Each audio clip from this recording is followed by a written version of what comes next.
good evening, wherever you are. This is Radio W.O.R.K.S World, your hosts for Springs of Life, Jossine Abrahams speaking, broadcasting from London, England. Today, I am going to speak about peace continuous from last week. Why I have decided to continue about peace, because it's a very big topic for me and as well as for my audience.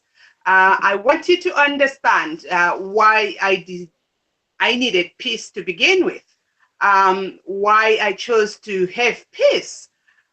Peace is very, very important. It is a health issue, because without peace, you might have some health complications as well as it's about individuality. Why do you need peace? What has happened to you? Why do you think peace is important to your life?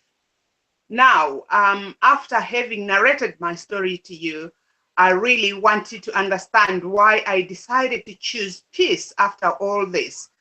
It is very important that I maintain peace because I have been hurt. My life was in a limbo because I went through a lot, which I was just, paddling in my heart. I kept that for a long while without making decision whether to have peace or not. And it ended up giving me some sort of illness, which were very, very difficult to control. As I told you, I went hospitalized because of blood pressure and so on, because I had a lot of problems health-wise, which were, also involved in all the things I was carrying in my mind.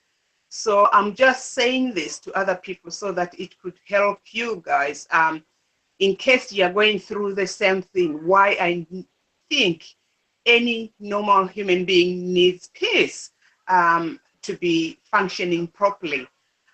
As I said from last week, I had to be in New York for a visit whereby a prophetess, a woman of God who touched me and noticed that there was something not right about me. She spoke to me, she held me and she prayed for me and she asked me to release the anger which was in me. So that way I could start living again in a way, because the way I was living wasn't normal anymore. Because when blood pressure goes up to 290 over 190 or 180 or 290 over 199, it's just stroke, which was just at hand. So that's why the doctors and all health professionals decided to hospitalize me, because they knew a little step would, cause me to crash. And when I crash, that means I cannot function much anymore. I could be stroking, and that way I would stop living the way I want to live. But then, because I chose peace, because I was asked to follow peace, because I didn't realize all the problems I had before was because I didn't have peace. But then when I had that peace, it took time for me to master it, that I've got peace and peace is coming. So that's why I said to you guys last week that when you need peace, or when somebody says, let's have peace, when they spoke about what has been hurting you, it takes time for the other person to heal. I did compare with the people having war in different parts of the world. I said to you that if people decide to have peace, it might take time to heal. And as well as for those people who have seek peace, they need to give the other person time to heal the wounds and accept that this is peace which is going on. The same applies to me. What happened to me after I left New York, I came back to England, but it wasn't finished. I had said to myself, right, I've accepted peace. I want to forgive the husbands who have, made my life hell. I want to forgive that person who has made me ill. I want to forgive, but it's just in the mind. I didn't really set up for peace. I needed to go somewhere where I could sit down and meditate and try to keep, try to cancel everything one by one, what had happened to me, what I needed to go, what I needed to release, what I needed to do with myself so that I get peace. What I did is I came back to England from New York, I decided to make another trip. I booked my tickets to Israel, to the Holy Land, where I went, and I had 2 weeks in Israel, where I went to Bethlehem, the birth of Jesus Christ, where I went to different churches and praying and meditating and asking God to forgive me and to forgive those people who have hurt me. It took me time to understand that I am really releasing this, because when you are there, you get to closer to the Holy Land. I mean, when you're in the Holy Land, you get closer, to any type of Christianity you would want to follow. And once you are there, you just feel something different from the normal, from the norm, what we call the norm when we are here, because it's just a different place. I don't know, maybe they called it the Holy Land for something, because I felt the difference from me being in England and me being in Jerusalem. It was something very, very different. I felt like I was sitting somewhere near where I could be seen, where I could be watched, where God was watching me. So I had to put myself forward to say, right, I am here, God, please help me out to get out of this, help me out to release this anger in me, help me out to forgive and forget those people who have hurt me. It wasn't that easy. It is a process which takes time.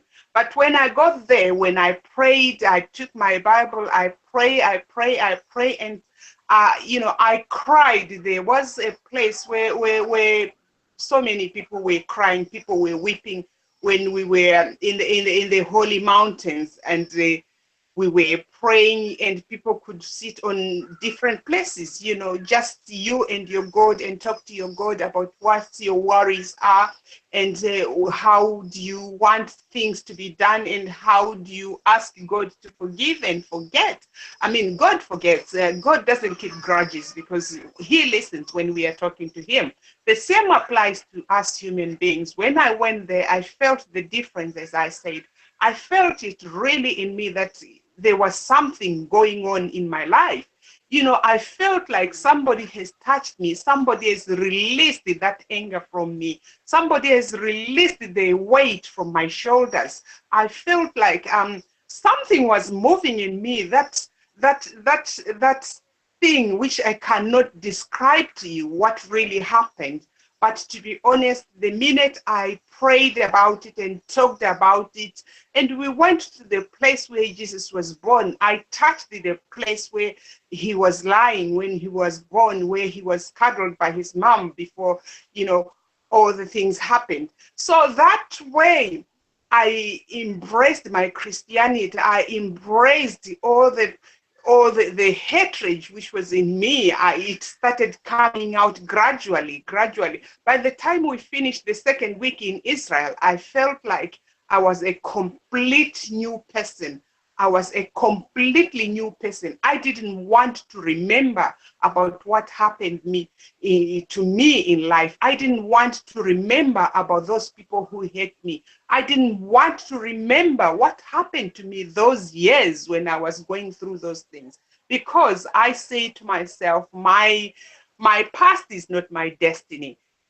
So that way, I didn't want to remember anything which happened before, anything that hurts me. I didn't want to bring it into my thoughts. So my thoughts were refreshed. I was a new person. I needed this change which I was looking for. After all this, the fear and the pain which I was carrying, I now decided to remove it for peace.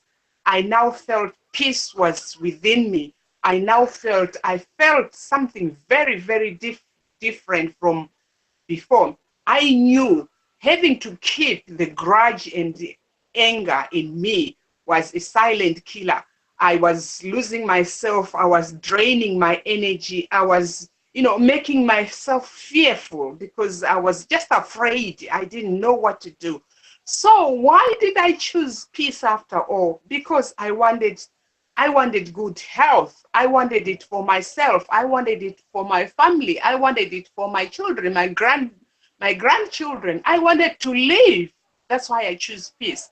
So I say to all those people who are suffering out there and not having to decide what they want about their life, and not having to decide for peace and carrying over the grudges and waiting to say that, I don't know, I can't forgive him, I can't forgive her. It's your life, because you need to change that. A normal human being needs to move on. You need to move on for the better. You need the better life that you deserve. You need to move on and have something good, great for your life. I've done that, and it has changed me to be a very different person. To be honest, now I don't take grudges with people. Whatever happens to me, whoever approaches me and says things that I don't understand, the only thing to for me not to be hurt is to make peace. I do ask people, I do forgive people. Whenever anything which I think it will cause me anger, it will cause me to sleepless nights because this has happened. Usually I ask and say, you know what happened that time? I didn't understand it, or I didn't like it. Please, can it not happen again? It's better that way, so that I release myself from that anger. I release myself from that pressure. I don't want to carry any pressures on my heart. I want a peaceful atmosphere all the time. I want to be at peace with everybody. I want to be at peace with this world. I don't want to carry any grudges with anyone. I want my life to be peaceful. I have forgiven all those people who hurt me during that time I was struggling. I have forgiven those people who thought I was nothing, those people who could look at me and say, oh, well, she can't be with us because of who she is, or because of what she does, or because of what has happened. There's nobody without a past. I've got a past. Yes, I wasn't clean. I wasn't like an expert of life. I didn't know how to deal with some things just because I was young. I was growing. I needed to develop my mind. I needed to grow so that I change the way I do things, because change is the best thing for my life. I've embraced the love and the change in me, which has made me realize that all this was happening. It wasn't just happening for me to look at it past, but it was happening to let me know, to educate me, to change me, to give me a lesson to life, to understand that these things are not worthwhile in life. So I have learned a lot out of this. I've learned a lot, and I'm living happily now with peace, without any fear, without any sadness in me, without anything to think which is making me hide away from people, because with fear it comes to kill and to destroy. So without that, again, you become happier. I am the happiest person in this planet now, because I don't look at things the way I looked at them some 10, 15 years ago, when I was just lonely in my heart, because I felt like I was a loner. I felt like I needed to accomplish things, but I was doing most of the things I had to do. I was doing it for others. I didn't do it for me.